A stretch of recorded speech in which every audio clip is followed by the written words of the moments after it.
Il est normal de réfléchir à l'utilité du confinement. Est-ce que le confinement, dans l'histoire des épidémies, a déjà arrêté une épidémie? Si on regarde, on peut directement répondre non.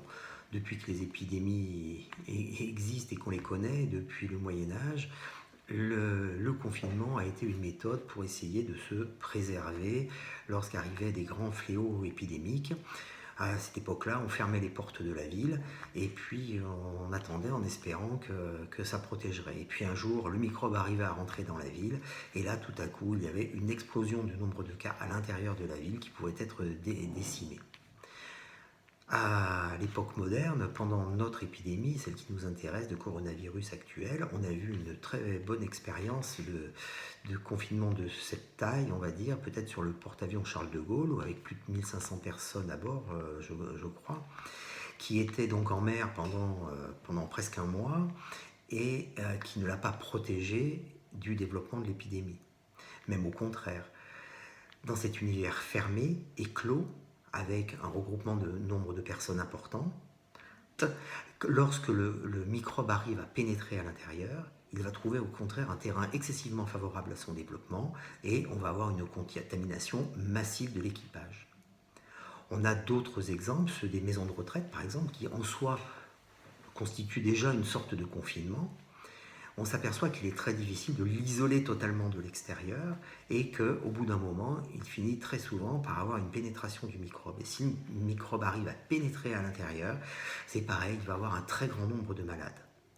Donc le confinement à des échelles importantes, à l'échelle d'un pays, d'une ville, d'un bateau, d'une maison de retraite, on se rend compte d'une part, ils ne sont pas efficaces, et même on peut même se poser la question de savoir s'ils n'augmentent pas la gravité, la rapidité de la diffusion à l'intérieur tout au moins du confinement.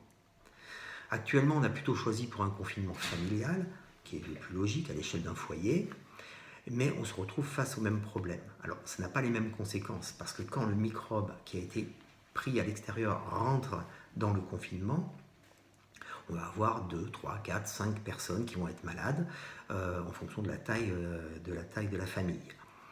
Donc il faudrait peut-être avoir un confinement individuel si on voulait avoir réellement une efficacité du confinement. Mais le confinement individuel, au bout du compte, n'est-ce pas tout simplement les gestes barrières avec le port du masque? Si on se tient à distance des personnes, qu'on se lave les mains régulièrement et que tout le monde porte un masque, cela constitue une sorte de confinement individuel, un confinement intelligent.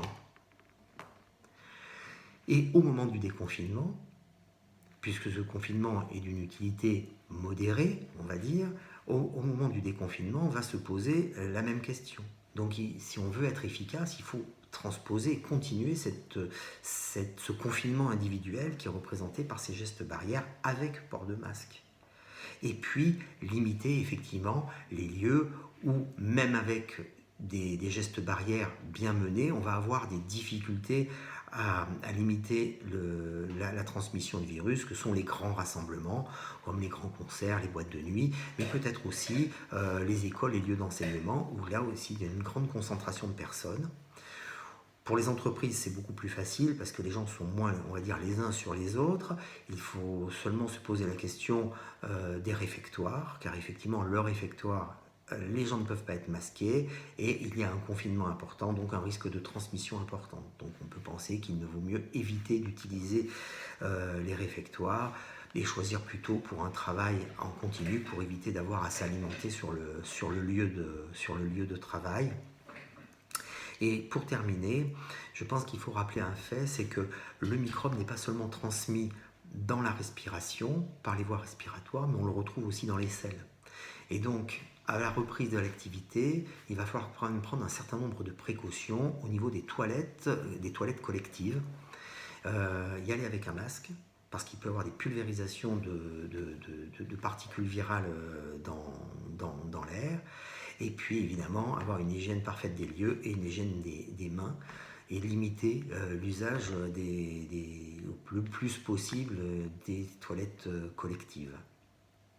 Donc j'en reviens encore une fois à l'appel au port de masque et vu que les masques peuvent difficilement être proposé par notre organisation collective, que ce soit l'État ou les villes parfois, je pense qu'il faut quand même se fournir en masque que l'on fabrique soi-même le plus souvent en tissu, qui peut être lavé et réutilisé.